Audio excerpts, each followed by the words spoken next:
Hey folks, there's been some questions about the problems we've been doing lately. So I wanted to go over just a couple. So what happens is we've got two types of problems. One, a crate which is moving in the X, and the other is an elevator that's moving in the Y. But both of them are based on all the same stuff. So let's go through a couple examples. These are new problems, okay? These are just new ones. So take a look at them. So we know that the F net is always the sum of the forces, and it's always mass times acceleration. So let's take this one. A 40 kilogram crate with a 70 Newton force to the right and a 30 Newton force to the left.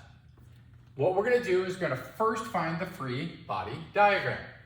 To find the free body diagram, you draw the object, and we know that we have a 70 Newton force to the left, and we have a 30 Newton force to the right. Now this is going to the right, so I'm going to call that my F1, and it's going to be positive.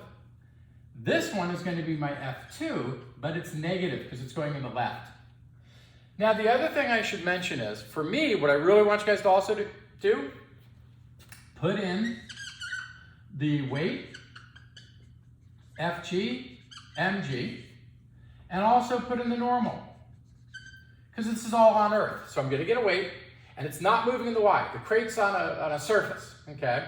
So therefore, the normal and the weight are going to be exactly the same as each other, okay? So now we've got that. So there's my free body diagram. If I want to find my F net, and it's going in the X direction, means I'm going to do the sum of the forces in the X. And there's only two of them. One, F1 plus F2. Those are my two forces. So now I'm just going to plug them in. Equals 70 newtons plus negative 30 newtons. And we get 40 newtons. Boom. So that's how you find the F net. Just adding it together, just like vectors. Now it says I want my acceleration. Well, remember, the F net always equals ma. I have my F net, which is 40 newtons, okay? And it also, I have my mass, which is 40 kilograms. Well, that's gonna get pretty easy. I go and I just divide, and I find out that I get 1 meter per second squared equals the acceleration. So what are we doing? We're simply going and we're using the F net equation, free body diagram, make sure to label each one, the F net, which is the sum of the forces, and figure out if you're going in X or Y, and then you go and you can figure out the acceleration. Now with that, if I have the mass, I can figure the acceleration, and if I have the acceleration, I can find the mass. So that's all we have to do with that. The other type of problem that we have is called an elevator problem. And in an elevator problem, we could have something like this. We could sit there and say a 70 kilogram person is on a scale in an elevator. Okay? And then with that, we can sit there and say, what will the scale read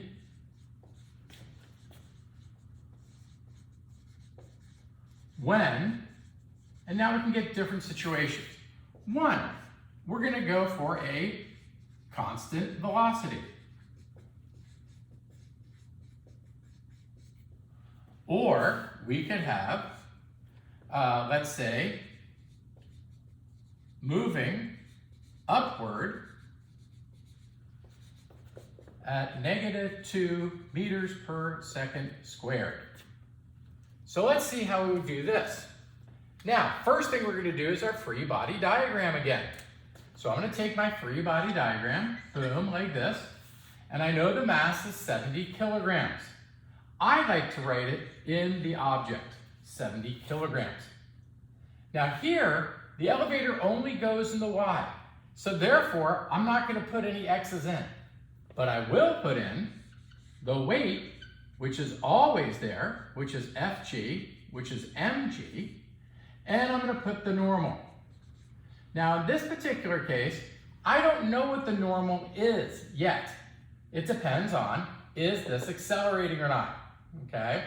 And that's going to be important.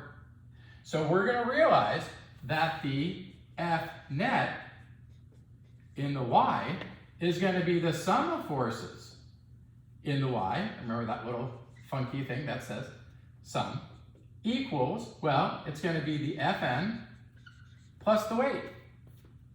Well, the very first thing I want to do in this case is I want to go and solve for the weight. Well, weight's just Fg. And if we get used to always writing it, weight, Fg, mg, it's going to be real simple. So it's going to be 70 kilograms, negative 9.8 meters per second squared. So I just sit there and go, okay, 70 times 9.8, and we get 686 newtons. And the only reason we say it's negative is because it's going down. Now we sit there and say, I want to find what will the scale read when it's at a constant velocity. Here's a huge thing. Scale reads, that's the normal. It's called the apparent weight. It's the normal, it's the apparent weight, okay? Because this weight is on Earth, it never changes. But remember, when you're on a scale and it goes up, you feel heavier. And when you go down, you feel lighter, the apparent weight. That's what the scale is reading. So with this particular guy, we go constant velocity.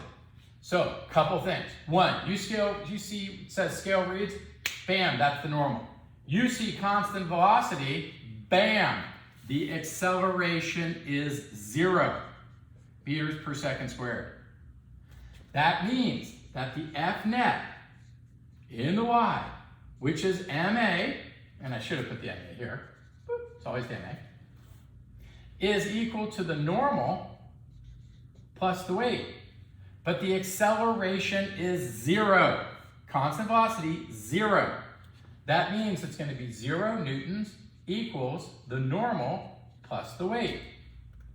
And in this case, I know the weight is negative 686 newtons. So therefore, 0 newtons equals Fn, the normal, plus the negative 686. Well, what plus negative 686 equals 0? That means the normal is 686 newtons. Boop. That would be a constant velocity. Constant velocity meaning at rest or moving with the constant velocity. Either of those situations, you get a 0 acceleration. All right, let's look at the second one. I'm going to move this up just for a second. And we're going to say, okay, what happens if it's moving upward at negative 2 meters per second squared? Okay? Now, notice something. That's an acceleration. It says it's moving upward, but the acceleration is going downward.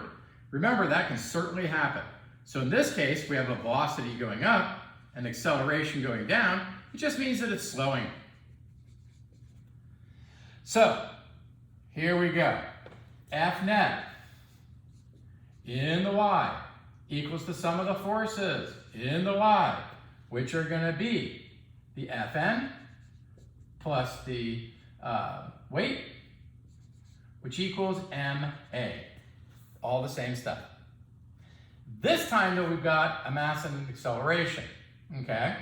So we go, all right, the normal, I'm just plugging and chugging, plus the weight, negative 686 newtons, equals mass, 70 kilograms, times negative 2 meters per second squared. Now, let's think about this for a second. If, in fact, we are sitting there and we are saying that it's a negative acceleration, that means the downward force is greater than the upward force. So we realize that the normal should be less than the weight. And let's see if we get that. This is going to be negative 140 newtons here. normal plus negative 686 newtons. And then we just pull that guy over. Fn is going to equal 686 minus 140, which gets you a, as we can see on here, it's going to be 546 newtons, because that becomes a positive there. And we go, does that make sense? Well, 546 newtons is in fact smaller than 686 newtons. We're going absolute values, okay? So that's what we're looking at. All the same, you do your free body diagram, set your stuff up, solve from there. Hope that helps.